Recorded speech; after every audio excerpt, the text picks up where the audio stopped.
I call the Honourable John Banks. Mr. Speaker. Tanakwe, Mr. Speaker. The seeds of my political philosophy lie in my background.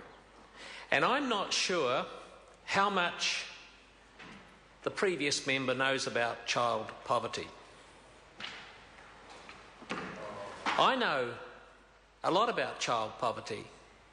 I know what it's like to live in a house with no power, no running water, a bath once a week in a 44-gallon drum cut in half, sleeping on straw covered with sacks, going to bed every night hungry, piddling the bed every night psychologically disturbed,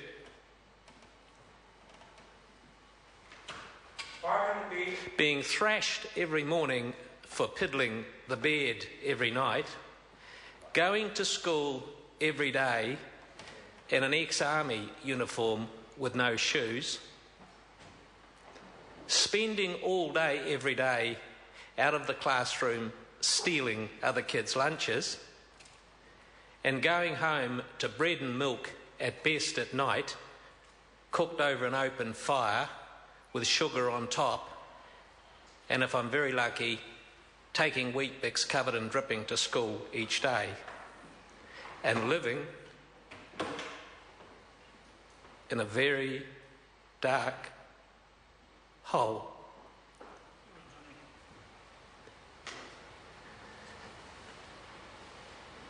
Mr. Speaker, that's child poverty. If I thought that the previous member from the Taitokerau policies would work against that, and they do exist, I would go to the other side of the house and support him. I would be the first to line up to support him. Why wouldn't I be the first to line up to support Honi Harawira if he had the answers to this country's deep, deep vein of underprivilege, desperation, desolation and despair that so many of our kids live under? If I thought that his policies were the answer, I would line up with him and I'd say so. But let me give him one ticket out of child poverty that he might like to think about. And that one ticket is twofold. Living in a home with unconditional love, and I never knew about that,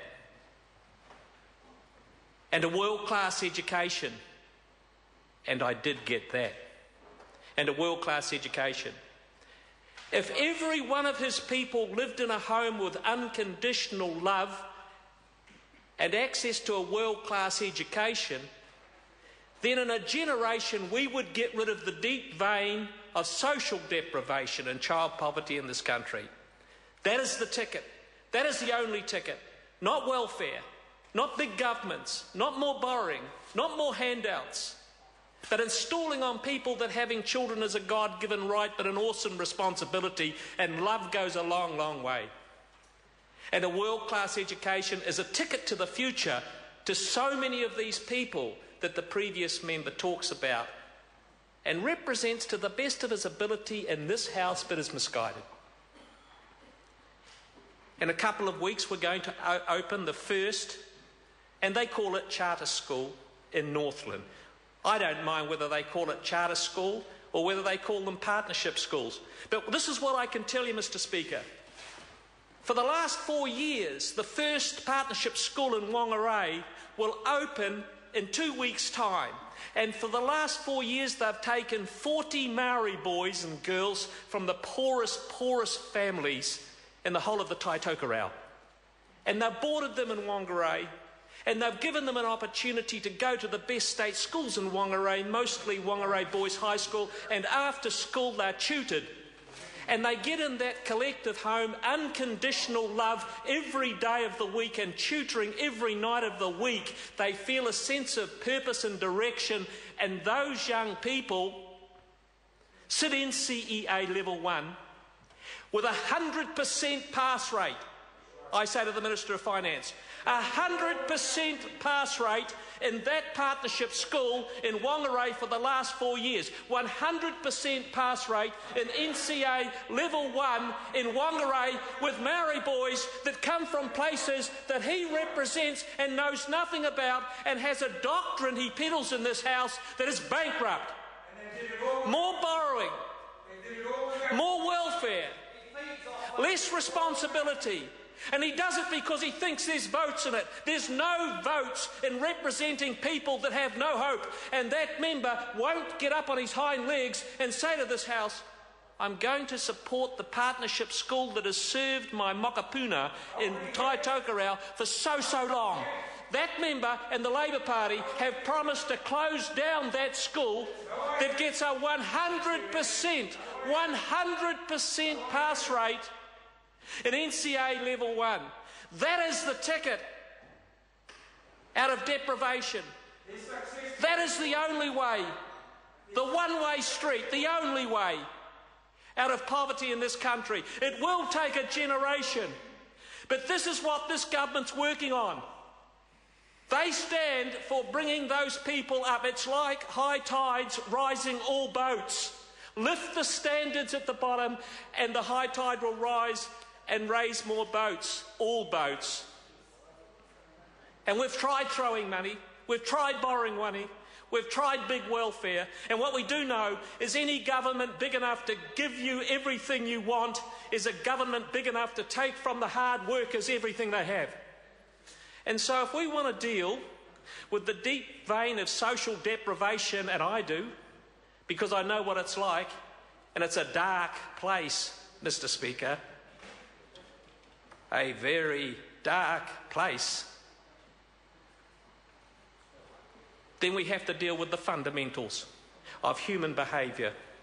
Taking responsibility for your family, giving them unconditional love regardless of your status or your wealth, and take advantage of a world-class education that is there for you at the school down the street, and encouraging young people to do that. It'll be a generation and we'll lift them out. If we want to empty the jails, we've got to educate the young people. If we want to get the health list down, we've got to teach young people what it's like to be in charge of yourself and take responsibility for your own actions. Then we'll make progress. But borrowing from the savings of offshore people to hand out to others in a country and mounting up the debt to the next generation is not the way we deal with poverty in this country. And Mr. Speaker, of course I support sandwiches and food in schools. By God, I would have loved some sandwiches and some food in school.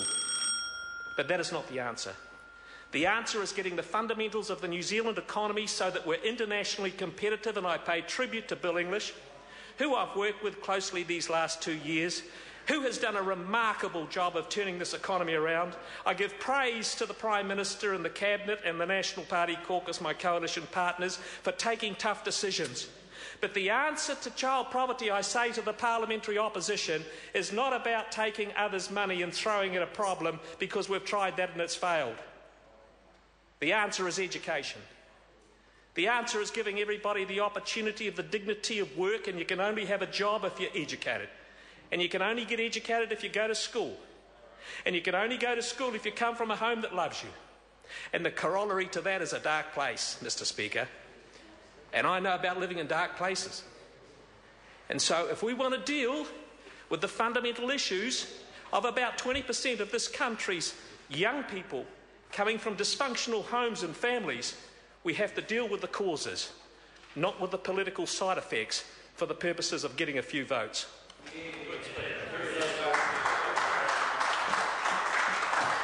Mr. Speaker. I call the Honourable Minister Peter Dunn. Mr. Speaker, I commend my colleague for his candour